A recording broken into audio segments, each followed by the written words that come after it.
அவர்களோடே எதிர்க்கத் துணை பெற்றபடியினால் அவர்கள் யுத்தத்திலே தேவனை நோக்கி கூப்பிட்டு அவர் மேல் நம்பிக்கை வைத்தபடியினால் அவர்கள் விண்ணப்பத்தை கேட்டருளினார். 1 நாளாகமம் 5 அதிகாரம் 20 வசனம்.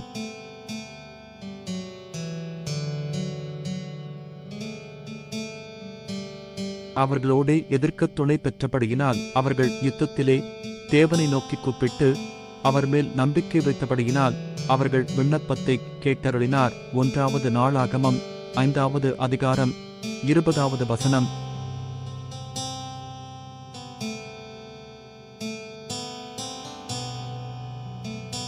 அவர்களோடே எதிர்க்கத் துணை பெற்றபடியினால் அவர்கள் யுத்தத்திலே தேவனை நோக்கி கூப்பிட்டு அவர் மேல் நம்பிக்கை வைத்தபடியினால் அவர்கள் விண்ணப்பத்தை கேட்டருளினார். 1 நாளாகமம் 5 அதிகாரம் 20 வசனம்.